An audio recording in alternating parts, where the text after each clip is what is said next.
Legacy. There's power in your name. Power in your name. McDonald's is a last name. Abercrombie and Fitch, last names. Armani is a last name. Baskin Robbins is a last name. Chrysler is a last name. Fisher Price, Gucci, Hennessy, Harley Davidson, Hilton, Honda, Kohl's, Kraft Foods, Lowe's Movie Theater, Marriott is a last name. Maybach is a last name. Nordstrom is a last name. Pillsbury is a last name. Porsche is a last name. Procter & Gamble, 2 last names. Rolls Royce, Charles Rolls, Henry Royce, last names. Turner Broadcast System, Ted Turner, last name. Versace, last name. Wells Fargo, Henry Wells, William Fargo, last name. Walgreens, last name. Wrigley's, last name. Welch's Grape Juice, last name. Here you are, you think you're buying a product. You are not buying a product, you're buying a name. You think you're wearing a product. Hey, look at this product. No, you're saying, look at this family. And what you don't know is while you're making every family rich, you're making yourself broke. So you done went to one family called Wells Fargo and got $200,000 so you can go to another family called Rolls Royce so you can give them money to get yourself a car so you can go back to the hood and see the Joneses and say, look at what I got. Meanwhile, Wells Fargo, their family's sitting up being rich, and Harley Davidsons and Rolls Royce are being rich, and the Joneses are sitting there holding up people's stuff saying, look at what we did and we broke. What if I told you that your blessing is attached to your name? That part of the reason why you're not wealthy yet is because you keep trying to make Yolanda wealthy. You keep trying to make Tasha wealthy. What if you made Johnson's wealthy? What if you started thinking about your kids? What if you started thinking about your legacy? What if God started dropping Canaan and opening up windows of heaven? Because now you're not just thinking about you, you're thinking kingdom.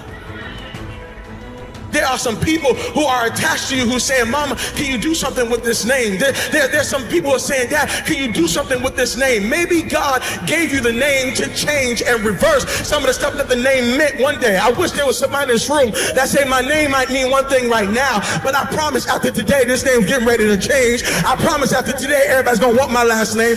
I'm here to let you know you are a curse breaker. You're thinking kingdom. You are not just getting married, you're breaking a curse.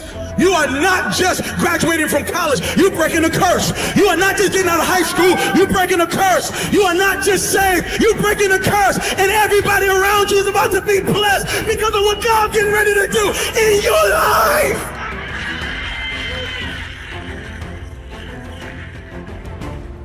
I don't know what my name meant before I got here, but I know what's gonna mean before I leave.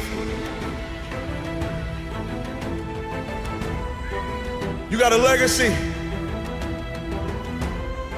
Power in your name. A legacy is something that is passed down. It is your mark.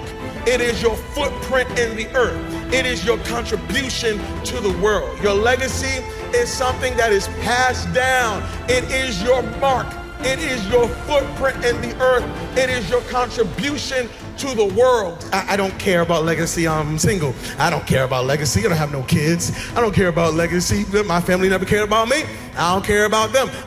My life is my own. Why do I need to even think about legacy? Well, here's the thing I have to say to you. The thing you need to know is this. You are leaving a legacy whether you want to or not. Everybody in this room is going to leave a legacy. The question is, are you going to be intentional about the legacy you're leaving? Are you actually going to be intentional, or are you just going to let anything be passed down, anything be given to others on your behalf? Don't let it be so. It's like this past weekend, I went out to go preach. And when I went to go preach, I went into a city and I rented a car. When I went to the rental car, they said, go downstairs to the garage, you can grab any car. When I went down there were only 2 cars. There was one car that looked like it wouldn't make it past Monday. And then there was another car. So I went to this car, but when I got into the car smelled like cigarette smoke. And so I took off with the car because, I'm just like, hey, let me get out of here. And so I'm driving the car for a couple of days. When I bring the car back, drop off the keys, they say, hey, you have any problems with the car? I said, no problems with the car. They said, all right, cool. I leave, and they said, I looked on my email, and they billed me $350. How you gonna charge me I've never smoked a day in my life. They said, sorry, sir, you brought the car back smelling like cigarettes. I said, no, I didn't bring the car back smelling like cigarettes. Y'all brought me a car that smelled like cigarettes. They said, no, all we know is that you brought us a car with cigarettes, so you have to pay the price. Can I tell you something? That is a picture of many of our lives. Some of us lived a life that stunk so bad. And many of you are paying a price for a life that you didn't live, but somebody lived before you, and they handed you down a name or a life that stunk so bad that now you got to pay forever for it. And I'm here to let you know, stop giving people this dirty, nasty, stinky life. Why don't you build a legacy so when somebody gets into the car of your life, they want to say thank you instead of, I can't believe what you did to me.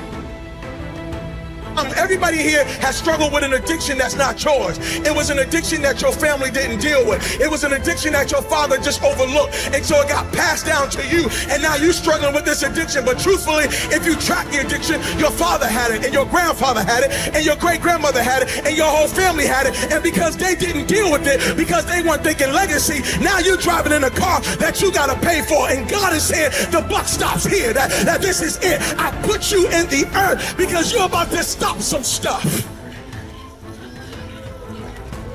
I know people who went to go buy a house, and when they went to go buy a house, they saw their credit report, and the credit score was so jacked up, and when they saw the report, they realized that mama had gave out their social security number to the whole family.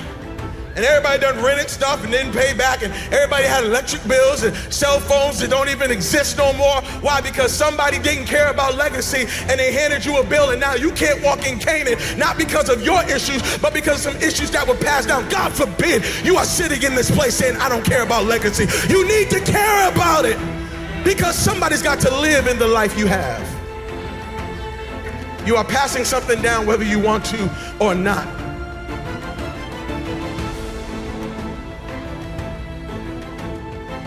Why are you the only one who knows how to make that apple pie everybody loves?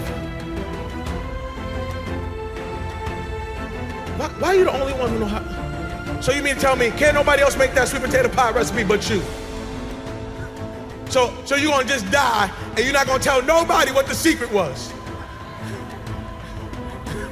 Even Colonel Sanders left his secret. Now come on now. Even Colonel Sanders said, y'all make some good chicken, but when I'm gone, y'all gonna keep making it. What I'm saying to you is, why is it that you're the only one? So you own all this real estate and you didn't share that with nobody. You're not gonna tell nobody how to do that. You're the only successful marriage in your family. You're not gonna tell nobody. You're gonna hoard this information so you can be the only one who wins. You have lost. You have lost. You have lost.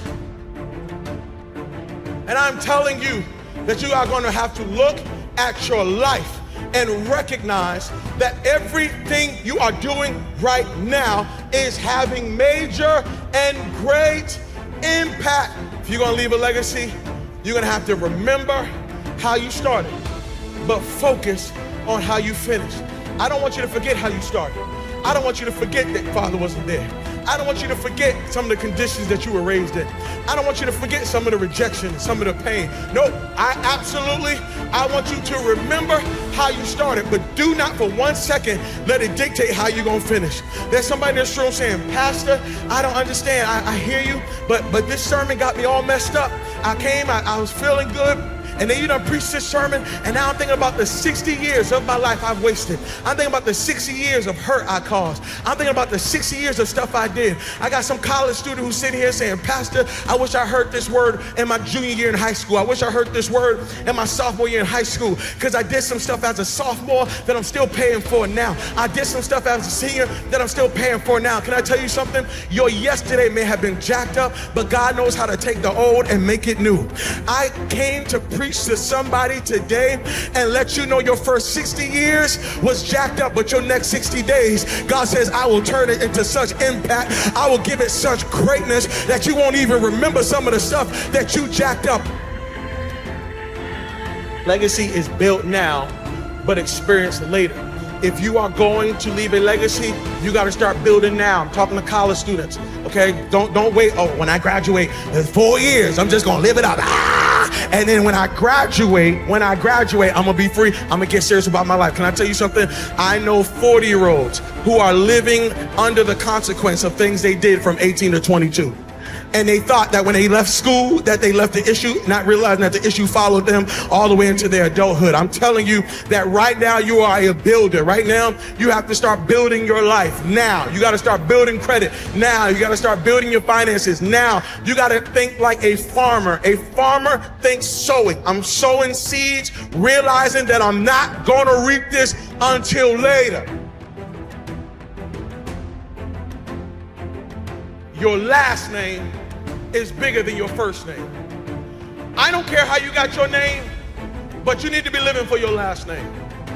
Your first name is about you, but your last name is about us.